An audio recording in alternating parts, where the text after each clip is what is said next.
সবকিছু মিলে এত প্রেসারে যে বড় ভিডিও কোনো আপলোডই করতে পারছি না। তো আজকে একটা সুন্দর ভিডিও আপলোড করবো, সবাই দেখবা মনোযোগ সহকারে, খুব ভালো লাগবে আশা করি। তো প্রথমে আমি এখানে একদম ছোট দেশি পুঁটি মাছ নিয়ে আসছিল মামা, ওইখান থেকে নিয়ে আসলাম। তারপরে বড় বড় যে পুঁটিগুলো সেগুলো বাঁচবো। দেশি পুঁটি কিন্তু খুবই টেস্টি। ছোটকালে কত গরম গরম কড়াইতে দেশি পুঁটি খেয়েছি, তার কোনো শেষ নেই। মানে আজও মনে পড়ে। আর আজকাল তো এগুলো পাওয়াই যায় না, আমরাই পাই না, আমাদের পরবর্তী প্রজন্ম তো আরো পাবে না। তো ভাবতেছি পুঁটি মাছ ভাজি করবো, তার সাথে একটা পাতলা ডাল না করলে না হয়। আর ডাল অনেক দিন পরে রান্না করলাম, তো ডাল আমার অলরেডি ডান। তো ডালের জন্য আমি বাগার দিয়ে দিব। আমি পাতলা ডাল রান্না করলে বাগারটা শেষেই দিই, অনেকে শুরুতেই দিই, আমি শেষে দিই। সেটার ফ্লেভারটা আমার কাছে খুব বেশি ভালো লাগে। তো পেঁয়াজ কুচি রসুন কুচি এখানে দিয়ে দিব। ডাল রান্না করার সময় আমি যেটা করি, ডালের মধ্যে অল্প পানি দিয়ে সেখানে কাঁচামরিচ রসুন আর পেঁয়াজ কুচি দিয়ে ডালটাকে ভালো করে সিদ্ধ করে নিয়ে তারপর এটাকে গুঁটা দিয়ে একদম ভর্তা করে ফেলি, একদম ডালটা একদম গলে যায়। তারপর এখানে পরিমাণ মতো পানি দিয়ে সেটাকে জাল করে দেই। আর আমি ডালে সবসময় আস্ত জিরা দিই। আস্ত জিরাটা দাঁতের নিচে পড়লে সেটা খুব বেশি ভালো লাগে। তো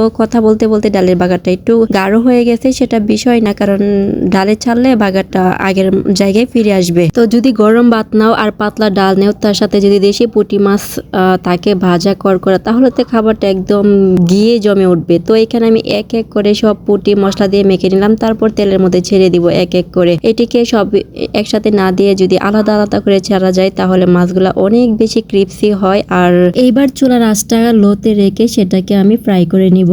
বড় মাছ ভাজি করো আর দেশি পুঁটি মাছ ভাজি করো, তার কিন্তু স্বাদটা দ্বিগুণ পাওয়া দেশি পুঁটিতে। তো মামার কাছ থেকে আমি আরো অনেকগুলো মাছ রাখছিলাম, সেগুলো 5 মিশালেই ছিল। তো ভাবতেছি সেগুলো দিয়ে আরেকটা তরকারি রান্না করবো, সেটা তোমাদের সাথে শেয়ার করি। তো এখানে আমি যে গুল লাল আলুটা আছে সেটা নিয়ে নিলাম। এই গুল লাল আলুটা দিয়ে চচ্চড়ি খেতে খুবই ভালো লাগে। আর এখানে আমি আলুগুলো ছেলে নিলাম প্রথমে, তারপর এগুলাকে কুচি কুচি করে নিব।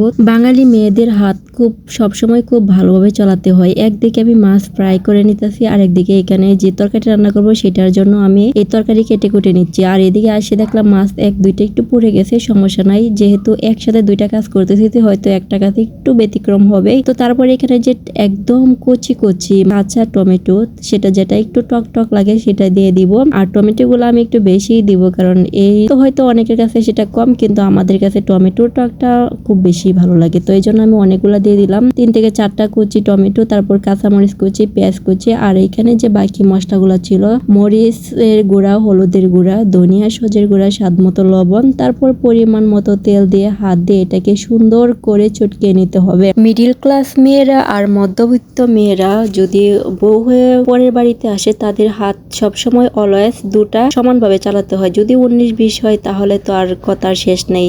যারা বুঝার কাম তারা তো অলরেডি বুঝে গিয়েছে আমি কি বলতে চাইছি। শীতের সময় ছোট মাছটা কিন্তু খুব কমই পাওয়া যায়, এই জন্য এটা দিয়ে যদি তুমি টাটকা আলু আর টাটকা টাটকা টমেটো দিয়ে চচ্চড়ি করো, সেটা কিন্তু খুবই দুর্দান্ত লাগে খেতে। তো এখানে 5 মিশালি ছোট মাছ ছিল, সেটা দিয়ে আমি হাত দিয়ে ভালো করে মেখে চুলার উপরের তরকারিটা বসিয়ে দিলাম। এই তো বলক চলে আসছে। তো আরেকটু এটাকে জাল করে নিব, একদম ঝোলটা শুকিয়ে নিব। তো এই তো ছিল আজকের আমার রান্নাগুলো, একদম সিম্পল। তোমাদের কাছে কেমন লেগেছে? যদি ভালো লাগে অবশ্যই লাইক কমেন্ট শেয়ার করে। এই পর্যন্তই, আল্লাহ হাফেজ।